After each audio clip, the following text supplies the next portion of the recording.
ये एक सबसे प्रीमियम सर्विस है और हम जो डील कर रहे हैं बेचारे बेजुबान जो है पेड़ पौधे और बेजुबान जो है जानवर जो है जी। नीलिमा, ये एक अपने आप में बहुत बड़ा अचीवमेंट है कि आपने पहले ही अटेम्प्ट में क्वालिफाई किया।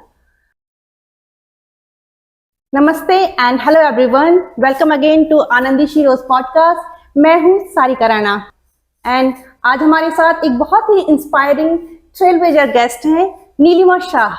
Nilima Shah is an Indian forest service officer. इस समय पोस्टेड हैं देहरादून में। Presently she is working as inspector general of forest at the Ministry of Environment, Forest and Climate Change in Dehradun. So welcome Nilima to our podcast. We are glad to have you today with us. Thank you very much, Sarika. I'm also glad to be a part of this podcast. Thank you. Neelima, आपके साथ बातें बहुत होंगी। Indian forest service it's equivalent to IPS and IS। India all India service है जो कि India की class 1 grade A service में आती है and you are representing such a women empowerment for us. And secondly, इस पोस्ट को कहा जाता था, जैसे हम कहते हैं कि 1980s से ही इसमें महिलाएं आई। इससे पहले फॉरेस्ट सर्विसेज को कहा जाता था कि एक मेल डोमिनेटिंग फील्ड है ये। मेनली ये कहा जाता कि महिलाएं इतनी स्ट्रांग नहीं है कि ये इंडियन फॉरेस्ट सर्विसेज ज्वाइन करती हैं। तो शुरुआत करते हैं हम कि आपका क्या फैमिली बैकग्राउंड है, क्या एजुकेशनल बैकग्राउंड है और आपको क्या मोटिवेशन रही इस फील्ड को ज्वाइन करने के लिए? जी, सबसे पहले तो मैं बताना चाहूँगी कि मैं बॉर्न और ब्रॉटअप देहरादून उत्तराखंड में हुई हूँ और मेरी सारी पढ़ाई भी देहरादून से ही हुई है। मार्शल स्कूल से मैंने 12th किया है और उसके बाद DBS DAV कॉलेज से मैंने BSc और MSc किया। उसके बाद पढ़ाई लिखाई में बहुत शौक था और पढ़ाने का भी बहुत शौक था, तो मुझे लगा कि असिस्टेंट प्रोफेसर बनना चाहिए मुझे, क्योंकि मुझे पढ़ाने का बड़ा शौक था। तो उसी की तैयारी के लिए मैंने सबसे पहले नेशनल एलिजिबिलिटी टेस्ट होता है एक असिस्टेंट प्रोफेसर के लिए, एलिजिबिलिटी टेस्ट, तो उसकी तैयारी सबसे पहले शुरू करी।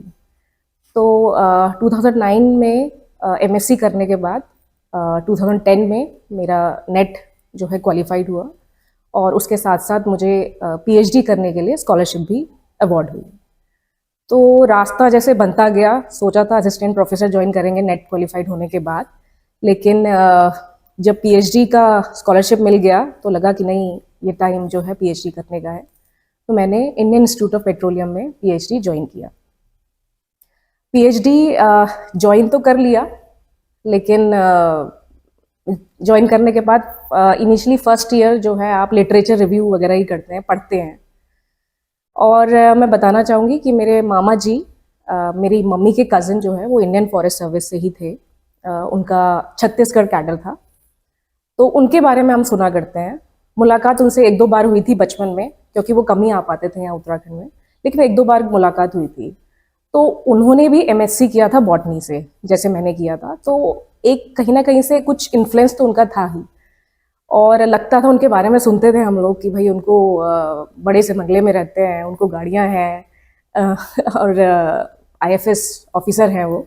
तो हमेशा एक बैक ऑफ द माइंड तो रहता था कि मामा जी ये चीज़ है। लेकिन PhD ज्वाइन करने के बाद जब मैं करने लगी तो वो इंटरेस्ट जो है मुझे लगता है और ज़्यादा जाग गया कि नई तैयारी करनी चाहिए। तो देहरादून मैं 2012 की बात करूँगी। उस टाइम पे इतने कोचिंग इंस्टीट्यूट भी यहाँ पे नहीं थे और जिनको भी तैयारी करनी होती थी उनको दिल्ली ही जाना पड़ता था। बट कह सकते हैं कि उस टाइम पे तो नहीं जा पाए, बट लगा कि पहले खुद से ही शुरुआत की जाए, सेल्फ स्टडी की जाए। तो डेडिकेटेड 1 ईयर जो है मैंने काफ़ी तैयारी की। और जैसे हमारा एग्ज़ाम होता था उसमें जनरल नॉलेज, इंग्लिश और 2 पेपर ऑप्शनल आपके सब्जेक्ट के आते थे। तो मैंने आपको जैसे बताया कि नेट क्वालिफाई तो मैंने पहले किया ही था, तो सब्जेक्ट्स पे मेरी काफ़ी पकड़ थी उस टाइम पे। तो कहेंगे आज की डेट में तो कुछ नहीं कह सकते, लेकिन उस टाइम पे काफ़ी पकड़ थी। तो सब्जेक्ट्स तो जैसे तैयार ही थे, लेकिन GS और इंग्लिश की तैयारी करनी थी। तो वही मैंने अपना 1 साल का एक मोटिव बनाया और GS सब्जेक्ट्स और इंग्लिश को जो है सेल्फ स्टडी से तैयारी करना शुरू किया। और इनिशियली जब आप तैयारी कर रहे होते हैं तो आपको पता नहीं होता कि आप किस जगह पे हो, आप क्वालिफाई कर भी पाओगे कि नहीं कर पाओगे। तो लेकिन जो है शुरुआत करी और अपना एक एम टारगेट किया कि नहीं 2013 जो है एक एम बनाया आईएफएस एग्ज़ाम के लिए और फिर शुरुआत कर दी। फिर एग्ज़ाम जो है पूरा 1 साल के भीतर जो है एग्ज़ाम दिया जून में 2012 में रिटर्न दिया। उसके बाद जो इंटरव्यू का कॉल आता है वो आपको जनवरी में आता है, तो बहुत टाइम होता है उस टाइम के बीच में। फिर जो है फिर से पीएचडी का काम शुरू कर दिया। फिर उसके बाद जनवरी में मुझे ये इंटरव्यू का कॉल आ गया। तो लगा कि मतलब फर्स्ट अटेम्प्ट में ही आपको इंटरव्यू का कॉल आ जाना इट्स अ बिग थिंग। तो मुझे लगा कि नहीं इंटरव्यू के लिए कॉल आ गई है तो आपको तैयारी करनी चाहिए। तो फिर इंटरव्यू के लिए यहाँ पे रावत कोचिंग इंस्टीट्यूट है, तो उनसे मैंने कुछ असिस्टेंट लिया कि कैसे खुद को रिप्रेजेंट करना है या कैसे क्वेश्चंस आएंगे इंटरव्यू में। तो उनसे कुछ 10-15 दिन का मैंने जाके बात करी और थोड़ा सा स्किल डेवलप किया कि कैसे आपको इंटरव्यू में प्रेजेंट होना है। और फाइनली जो है वो दिन आ गया जब यूपीएससी के सामने बाहर खड़े थे और इंटरव्यू के लिए जाना था। तो हम पूछ रहे हैं कि आपका कौन सा अटेम्प्ट है, तो कोई कह रहा है दूसरा अटेम्प्ट है, कोई कह रहा है तीसरा अटेम्प्ट है, कोई कह रहा है चौथा अटेम्प्ट है। और फिर वहाँ पे बड़ी नर्वसनेस भी लगी, लेकिन खुद पे भी अच्छा लग रहा था कि नहीं आपका फर्स्ट अटेम्प्ट है। तो इंटरव्यू के लिए हम लोग चले गए अंदर और वहाँ पे क्या करते हैं ग्रुप्स बनाते हैं। तो 5-5 का ग्रुप होता है, आपको ग्रुप में बिठा दिया जाता है और 1 by 1 you are called for the interview. तो ऐसे ही इंटरव्यू के लिए बुलाया गया और इंटरव्यू लगभग 20-25 मिनट्स का हमारा चला और फाइनली जो है इंटरव्यू ख़त्म हो गया, हम लोग वापस आ गए। और एट द सेम टाइम वहाँ पे फिजिकल भी होता है जिसमें आपको 14 किलोमीटर वॉक करना होता है विदिन 3 आवर्स। तो एक वो क्वालिफाई किया और उसके बाद घर आ गए और उसके बाद वेट करने लगे कि रिजल्ट का। लेकिन इन द मीन टाइम मुझे लगा कि नहीं आपको इंटरव्यू तक पहुंच गए हैं तो आपको नेक्स्ट ईयर के लिए भी तैयारी करनी चाहिए। तो मैंने नेक्स्ट ईयर के लिए भी तैयारी करना शुरू कर दिया था उसी टाइम पे। लेकिन लकीली कहें या गॉड ग्रेस कहें और माता पिता का आशीर्वाद कहें तो मेरा सिलेक्शन जो है फर्स्ट अटेम्प्ट में ही हो गया और 2013 बैच जो है मुझे एलोकेट हुआ और Indira Gandhi national forest academy जो हमारी देहरादून में स्थित है वहाँ पे 2 साल ट्रेनिंग करने का सौभाग्य प्राप्त हुआ। अपने ही उत्तराखंड देहरादून में जो है 2 साल की हमने ट्रेनिंग पूर्ण की। नीलिमा, ये एक अपने आप में बहुत बड़ा अचीवमेंट है कि आपने पहले ही अटेम्प्ट में ये इतना all India service exam qualify किया। एक नीलिमा मेरे साथ इंडियन इंस्टीट्यूट ऑफ पेट्रोलियम में भी थी, तो ये जो भी एग्जाम में अपीयर होती थी जैसे इन्होंने खुद ही बताया CSI नेट क्वालिफाई है, गेट क्वालिफाई है, PhD का एग्जाम क्वालिफाई किया इन्होंने और ये IFS जैसा इतना प्रेस्टिजियस एग्जाम क्वालिफाई किया। तो मैं इनसे पूछती थी, शायद इनको याद नहीं होगा, कि भाई हाथ कैसे रोकते हैं, नेगेटिव मार्किंग होती थी। मैं कहती थी मैं तो सब पे टिक करके आती हूँ, तो वो कहती थी नहीं ऐसा नहीं करना है, जितने आप कॉन्फिडेंट हो उस पे ही टिक करना है। तो आज इतने सालों बाद मुझे ये समझ में आता है कि like these are the officers quality, कि आपके अंदर इमोशनल टेम्परेंस होना चाहिए, वो ग्रिट, वो डिटर्मिनेशन एंड वो पैशन होना चाहिए एक ऑफिसर बनने के लिए। तो ये क्वालिटी हमें डिफ्रेंशिएट करती हैं। सो नीलिमा, जैसे अभी आपने उत्तराखंड का जिक्र किया, उत्तराखंड और IFS की अगर हम बात करें, जो हमारा फॉरेस्ट रिसर्च इंस्टीट्यूट है, ब्रिटिशर्स के टाइम से ही यहाँ पे ट्रेंड होते थे। इसे इंपीरियल फॉरेस्ट रिसर्च इंस्टीट्यूट कहा जाता था। इंपीरियल फॉरेस्ट ऑफिसर्स उसमें कहा जाता था, ट्रेन होते थे। उसके अलावा हमारे उत्तराखंड में ही ऑफिसर की जहाँ पे ट्रेनिंग होती है लाल बहादुर शास्त्री एकेडमी है। आपने बताया कि आपकी फिजिकल फिटनेस भी देखी गई इस एग्जाम के दौरान, तो थोड़ा सा आपकी ट्रेनिंग के बारे में हम जानना चाहेंगे कि IFS ऑफिसर की क्या ट्रेनिंग होती है और क्या कोई डिफरेंशिएट किया जाता है एक महिला और पुरुष मापदंडों के आधार पर ट्रेनिंग में? मैं बताना चाहूँगी कि हमारा बैच 2013 बैच में आउट ऑफ 75 ऑफिसर्स में से 29 लेडी ऑफिसर्स थी। वाओ! आई थिंक हमारा सबसे बड़ा बैच था जो लेडी ऑफिसर रिप्रेजेंट कर रही थी। तो मुझे लगता है कि हम लोग उसमें मेजॉरिटी में थे, काफ़ी मेजॉरिटी में थे। अदरवाइज जो बैचेस जो होते हैं 3, 4, 5 लेडी ऑफिसर्स, इतना ही रहता है। तो ये एक बहुत अच्छा सौभाग्य की हमारे लिए बात रही कि इतनी सारी लेडी ऑफिसर्स एक साथ ट्रेंड हुई उस बैच में। तो हमारा क्या होता है, ट्रेनिंग शेड्यूल ये रहता है कि actually first 3 month foundation course होता है जो कि लिबासना मसूरी में होता है। उसके बाद हमारा 2 साल की ट्रेनिंग जो है Indira Gandhi national forest academy जो कि FRI के परिसर में है, वहाँ पे होती है। तो फाउंडेशन कोर्स करने के बाद, पहले फाउंडेशन कोर्स होता है, उसके बाद सारे foundation course actually IAS, IPS, IFS सबका एक साथ होता है। उसके बाद आप अपनी एकेडमी में आ जाते हैं फॉर दी ट्रेनिंग। तो उसमें हम लोगों का 2 साल जो है बेसिकली फॉरेस्ट्री पे फोकस होता है, और हमारा ऑल इंडिया टूर भी होता है जिसमें हमें पूरे ऑल इंडिया के फॉरेस्ट्री वर्क्स के बारे में बताया जाता है। तो हम कहेंगे कि अगर लेडी ऑफिसर और जेंट्स ऑफिसर की हम बात करें तो वहाँ पे कोई भी फ़र्क नहीं है, सबको एक ही मापदंड से जो है ट्रेंड किया जाता है। सेम सभी को एक जैसा ही फिजिकल ट्रेनिंग भी दी जाती है, सेम आपका एग्जामिनेशन भी होगा सब्जेक्ट्स का, सेम ही आपको सारे टूर्स कवर करने हैं, किसी को कोई एग्जम्पशन नहीं है। लेडी ऑफिसर्स को तो आपको एट पार रखा जाता है, क्योंकि हर सिचुएशंस में देखिए, आप अगर डीएफए बनते हैं तो आपको सेम सिचुएशन हैंडल करनी पड़ती है फील्ड में भी। तो इसलिए ऐसा कोई रियायत नहीं है कि लेडी ऑफिसर्स को कोई रियायत मिलेगी या जेंट्स ऑफिसर के लिए कुछ और चीज़ है, सेम एट पार रखा जाता है। तो उसी तरीके से 2 साल हम लोगों ने फॉरेस्ट्री बेस्ड जो है कोर्स किया है अपना, और एट द एंड हम लोगों को एमएससी फॉरेस्ट्री एफआरआई से जो है अवार्ड किया जाता है। तो सभी लोग जो है MSc forestry at the end of the training जो है अवार्ड होती है। ओके, और इस ट्रेनिंग के 1 साल की ड्यूरेशन होती है? ये ट्रेनिंग 2 साल की होती है। 2 साल, वही एमएससी वाला जैसे 2 साल होता है, ओके, एट द सेम की तरह ही वो जो है 2 साल का होता है। उसके बाद एमएससी फॉरेस्ट्री आप सभी को प्रोबेशनर्स को अवार्ड कर दिया जाता है। तो हम ये कह सकते हैं कि जो ट्रेनिंग है आपके फिजिकल फिटनेस, मेंटल फिटनेस सभी को एग्जैक्टली देखती है। हाँ, ओके। नीलिमा, अभी हम सबने एक न्यूज़ देखी थी, मिनिस्ट्री ऑफ दिस MOFCC ने जितने भी हमारे इंडिया के इंडियन फॉरेस्ट सर्विस ऑफिसर्स हैं उनके लिए एक बहुत ही अच्छा रिकॉग्निशन दिया है। उन्होंने कहा है कि they are the green queens of India, right. एक ऐसा मेल डोमिनेटिंग फील्ड था जिसमें अब IAFS ऑफिसर्स आ रही हैं, और जैसे हम कहते हैं कि अर्थ को हम धरती माँ कहते हैं कि मदर अर्थ, तो कहते हैं कि विमेन के अंदर एक नेचुरल ही इंस्टिंक्ट होता है कि हम अपने अर्थ को प्रोटेक्ट करें और कैसे इसे नर्चर करें। तो ये अपने आप में एक बहुत ही डिजर्विंग रिकॉग्निशन है कि IAFS ऑफिसर्स को इंडिया की ग्रीन क्वींस कहा जाता है। मिनिस्ट्री ने इस पर एक ई-बुक भी निकाली थी जो मैंने पढ़ी है, बहुत ही अच्छी बुक है, सबको पढ़ना चाहिए। इसमें जिक्र किया गया है कि ये लेसर नून खाकी हैं, ये वो खाकी हैं कि जिनके बारे में लोग कम जानते हैं।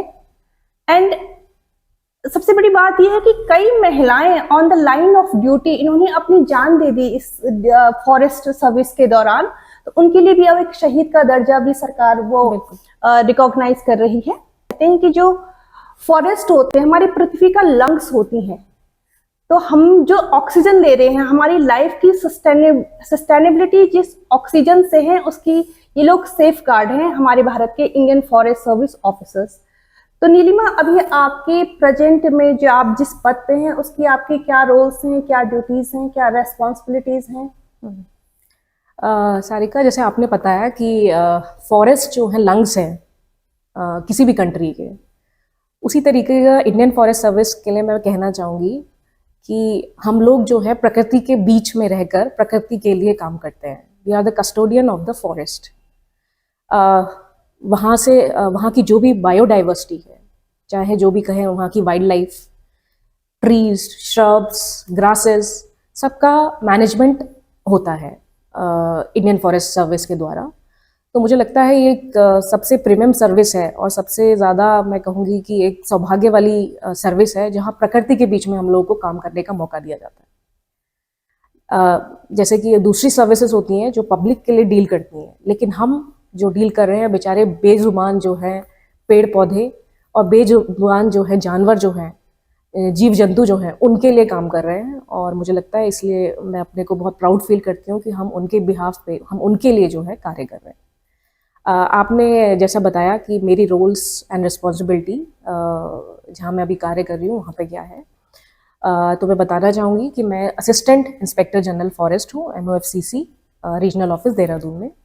तो यहाँ पे हम लोग उत्तराखंड स्टेट देख रहे हैं। तो उत्तराखंड स्टेट, जैसा कि आप सभी जानते हैं कि 70% जो है यहाँ पे वन ही है। तो यहाँ पे जो भी डेवलपमेंट एक्टिविटी अगर किसी भी वन में होती है तो उसकी परमिशन के लिए सेंट्रल गवर्नमेंट में प्रपोजल देना पड़ता है। तो हम वो प्रपोजल जो है असेसमेंट करते हैं और अगर वो प्रपोजल में अप्रूवल देना है तो हम देते हैं। तो डेवलपमेंट एक्टिविटीज़ मैं कहूँगी, जैसे कोई रोड्स बननी है, कोई डैम बनना है, या कोई हॉस्पिटल बनना है, कोई स्कूल बनना है फॉरेस्ट में, तो कोई भी प्रपोजल्स जो भी होंगे वो स्टेट गवर्नमेंट को, सेंट्रल गवर्नमेंट को अप्रूवल के लिए भेजना पड़ेगा। तो हम वो प्रपोजल जो है एग्जामिन करते हैं कि वो देना भी है कि नहीं देना है, उसके अकॉर्डिंगली हम लोग अप्रूवल देते हैं।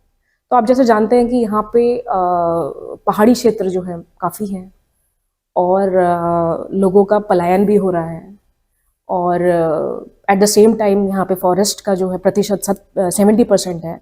तो दोनों को बैलेंस करके हमको लोगों को देखना पड़ता है, क्योंकि जैसे कई समस्याएं तो हैं ही पहाड़ में, जैसे कि कई महिलाएं जो है ड्यूरिंग प्रेगनेंसी जो है हॉस्पिटल नहीं पहुंच पाती हैं टाइम से, कि रोड ही नहीं है।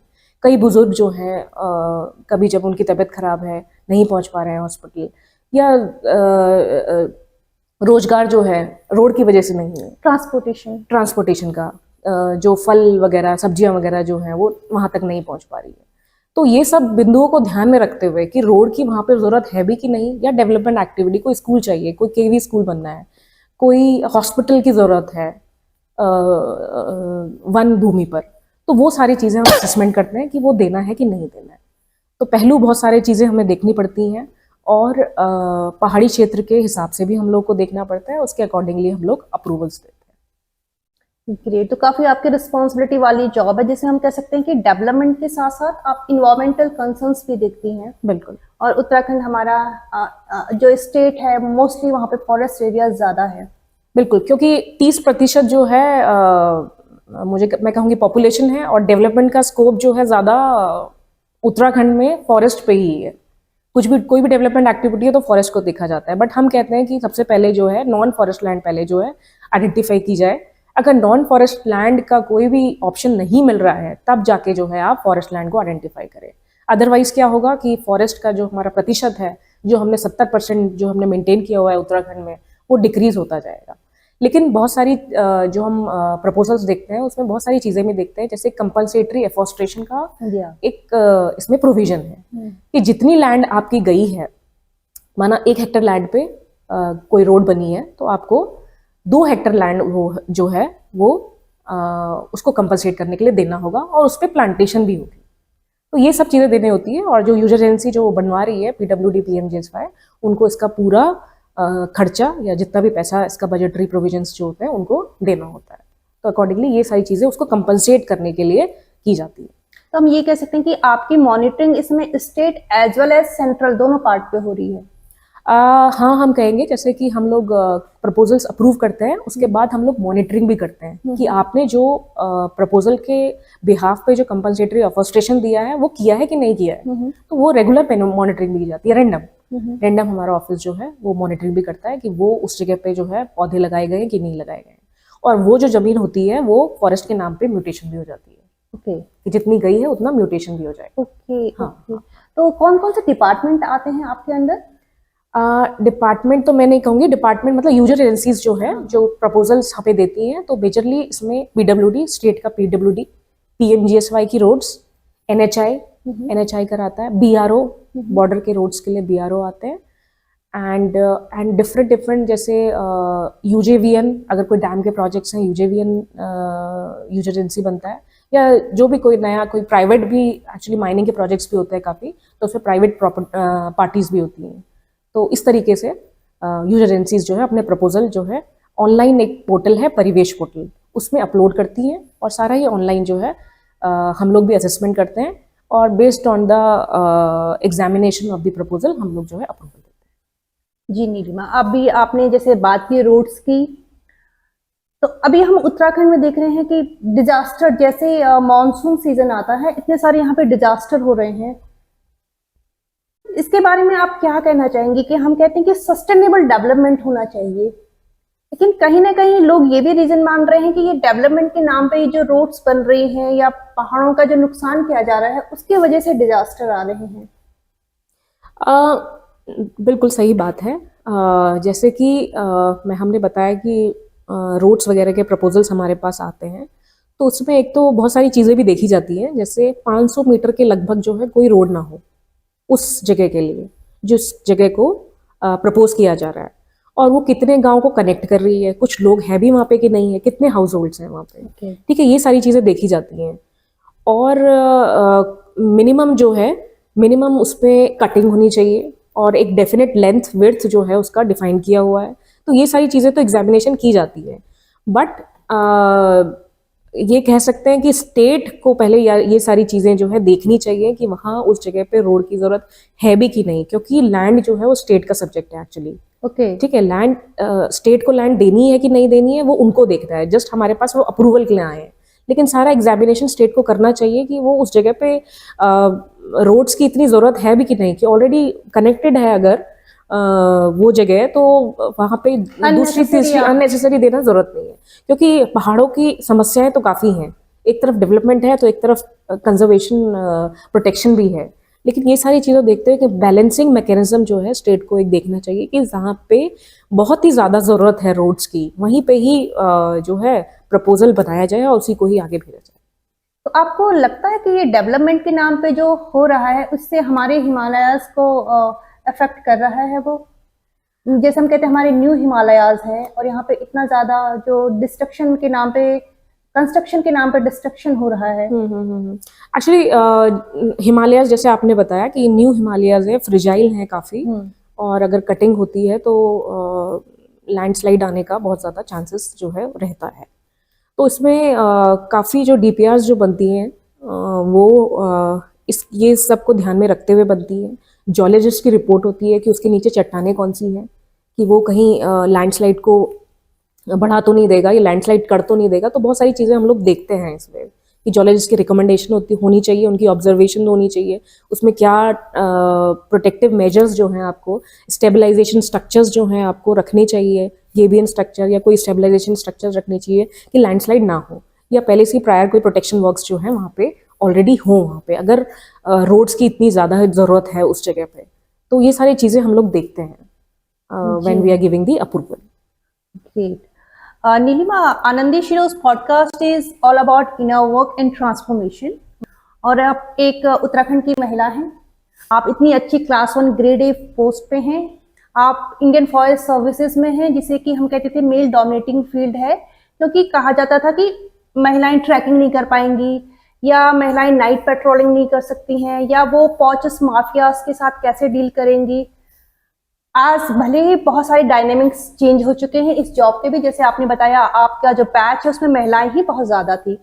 तो एक महिलाओं के लिए आप क्या मैसेज देना चाहेंगी हमारे इस पॉडकास्ट के थ्रू?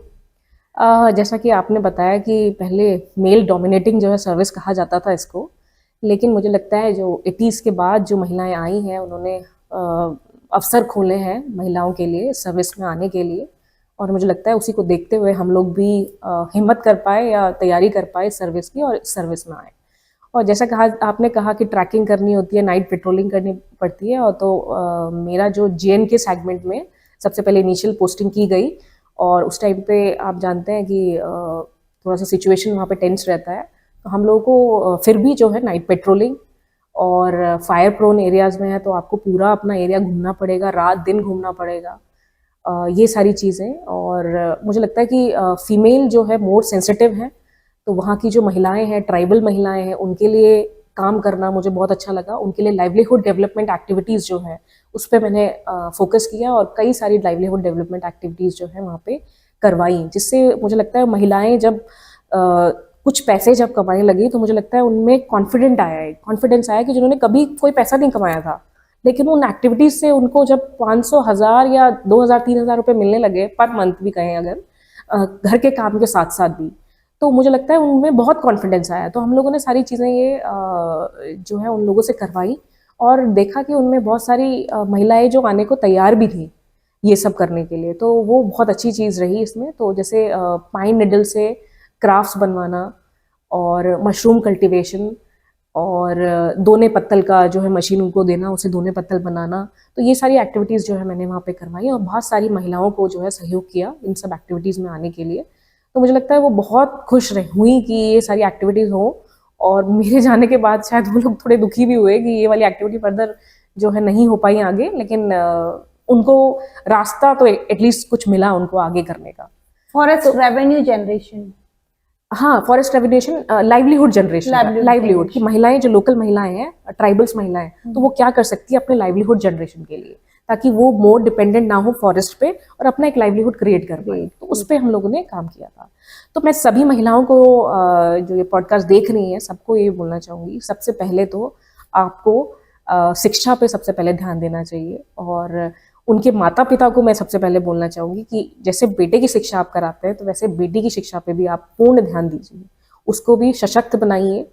और महिलाएं जो है फाइनेंशियली इंडिपेंडेंट हो, चाहे वो कोई बड़ा काम नहीं, चाहे छोटा सा काम ही क्यों ना हो, कोई मशरूम कल्टीवेशन है, कोई बुनाई का ही, कढ़ाई का ही कोई काम है, लेकिन वो फाइनेंशियली इंडिपेंडेंट हो, अपने पैरों पे खड़ी हो, आत्मनिर्भर बने। उससे बहुत सारी चीज़ों का जो है हल निकल सकता है। और शिक्षा पे जो है वो ध्यान दे, और स्किल डेवलपमेंट, अगर हो सके तो स्किल डेवलपमेंट पे भी काम करे, ताकि वो आगे चलकर जो है फाइनेंशियली इंडिपेंडेंट हो सके। बहुत अच्छी नीलिमा। नीलिमा, हमारे उत्तराखंड के से जो बच्चे आईएफएस की तैयारी करना चाहते हो, उनके लिए आप क्या कहना चाहेंगे? बिल्कुल, जैसे कि ये एग्ज़ाम्स जो है साइंस बैकग्राउंड और इंजीनियरिंग बैकग्राउंड के लिए है सबसे पहले तो जो स्टूडेंट साइंस के हैं और इंजीनियरिंग बैकग्राउंड के हैं, तो वो हमेशा ये एग्ज़ाम लिख सकते हैं। तो सबसे पहले तो आप एग्जामिनेशन का पैटर्न आप देखिए, क्योंकि पैटर्न अब 10 साल में काफ़ी चेंज हो चुका है। सबसे पहले आप पैटर्न दिखाइए, और मुझे लगता है कि सिर्फ दिल्ली के भरोसे ना बैठ के आप सबसे पहले एक सेल्फ स्टडी से पहले शुरू कर दिए, है ना। सिर्फ दिल्ली भागने से या दिल्ली जाने से मुझे लगता है कि जाने से पहले सबसे पहले आप सेल्फ असेसमेंट करिए अपना, उसके सिलेबस के अंदर जाइए, उसके एक एक टॉपिक देखिए, आप अपने सब्जेक्ट्स पे कितनी पकड़ है आपको, आप अपना ये देखिए, है ना। और आजकल तो ऑनलाइन का आपका दौर है, रिसोर्सेज आपके पास मतलब अनकाउंटेड है, ठीक है। आपको ऑनलाइन कोचिंग जो है घर बैठे मिल सकती है, बट आपको डेडिकेटेड होना पड़ेगा, हार्ड वर्किंग होना पड़ेगा, और आपको एक एम सेट करना है अपने लिए, और उससे डेविएट नहीं होना है। जब तक आप ये तीनों नहीं करेंगे तो शॉर्टकट कोई नहीं है। आपको हार्ड वर्क के लिए कोई भी शॉर्टकट नहीं लेना है, और इन सब चीज़ों पे ध्यान देते हुए फोकस स्टडी करनी है। तो आप खुद भी तैयारी कर सकते हैं, ऐसा कुछ नहीं है। और ऑनलाइन मीडिया तो आपके लिए है ही, और आपको जहाँ लगता है, अगर हाँ लगता है कि आपको कोचिंग की ज़रूरत है, तो आप कोचिंग भी ले सकते हैं, ऐसा कुछ नहीं है। लेकिन आप ऐसा घबराइए नहीं कि कोचिंग नहीं है तो हम कुछ नहीं कर पाएंगे, ऐसा नहीं है ना। तो आप खुद से तैयारी करिए, सिलेबस देखिए, खुद से अपना असेसमेंट करिए कि आप क्या कर सकते हैं, कितना आपको कहाँ ज़रूरत पड़ेगी हेल्प की, या आप खुद भी कर सकते हैं। तो इस तरीके से जो है आप आगे बढ़िए। और अपॉर्चुनिटीज़ बहुत हैं, बहुत सारे एग्जामिनेशन हैं रिलेटेड टू फॉरेस्ट, आईएफएस के एग्जाम्स हैं, स्टेट सर्विस के बहुत सारे एग्जाम्स हैं, रेंज ऑफिसर्स के, एसीएफ्स के, है ना। आप उनमें भी अपेयर हो सकते हैं। तो आप सारे अपने ऑप्शंस जो है ओपन रख सकते हैं, और इस तरीके से तैयारी कर सकते हैं। नीलिमा, वर्किंग वुमेन के लिए कहा जाता है कि वर्क लाइफ बैलेंस बनाना एक थोड़ा सा एक चैलेंजिंग हो जाता है, तो आप क्या कहना चाहेंगे इस बारे में? बिल्कुल, ये बात तो बिल्कुल सही है। और मुझे लगता है कि मैं भी खुद उसी दौर में हूँ जहाँ पे वर्क लाइफ और फैमिली को बैलेंस करना पड़ता है। At the same time you are an officer, and at the same time you are a mother. तो आपको जो है बैलेंस आउट तो करना है, आपको कहीं पे भी पीछे नहीं होना है। आप जिस चेयर पे बैठे हैं, जो रिस्पॉन्सिबिलिटी आपको दी गई है, आप उससे भी पीछे नहीं हट सकते, उसमें भी आपको आगे ही रहना है, मुझे लगता है। और एज अ मदर भी आपको बच्चों की देखभाल करनी है। तो मुझे लगता है कि अगर सपोर्टिंग, आपकी एक्सटेंडेड फैमिली अगर सपोर्टिंग है, तो आपको बहुत ज़्यादा सपोर्ट मिलता है उससे। तो मुझे लगता है कि विमेंस जो है अपने पे सारी चीज़ें ना ले, वो जस्ट हेल्प के लिए भी अपनी एक्सटेंडेड फैमिली से, या कोई हेल्पर्स हैं या जो भी है, उनसे भी हेल्प लें। क्योंकि मुझे लगता है कि बच्चों को रेस करने के लिए एक पूरा विलेज लगता है। अगर एक मदर या जो भी है ऑफिसर्स है, या खुद पे ही सारा चीज़ें ले लेंगे तो नहीं कर पाएंगे। तो आपको एक सपोर्ट सिस्टम होना चाहिए आपका, जो आपको एक सपोर्ट करे, और आप सारी चीज़ें जो है दोनों चीज़ बैलेंस आउट कर सकें। तो आप, मुझे लगता है, दोनों जगह पे ही अच्छा कर सकती है। बहुत अच्छा नीलिमा, अभी जो टाइम चल रहा है दिसंबर, हम कह रहे हैं कि ये खुद के रिफ्लेक्शन का टाइम है, और एक नई बिगनिंग की शुरुआत भी हम कर रहे हैं। नया साल आने ही वाला है एक फ्रेश एनर्जी के लिए। तो आपसे बात करके बहुत अच्छा लगा, और हम इसी एनर्जी को नेक्स्ट ईयर लेके जाएंगे। बहुत ही पॉजिटिव इंस्पायरिंग एनर्जी है आपकी, एंड आपके मैं चाहती हूँ कि और भी आप अचीवमेंट्स लाएं। आप उत्तराखंड से हैं, एक महिला आईएफएस है, तो मेरी बेस्ट विशेस आपके लिए। और थैंक यू सो मच, बहुत अच्छा लगा आपसे बात करके। Thank you very much. Thank you.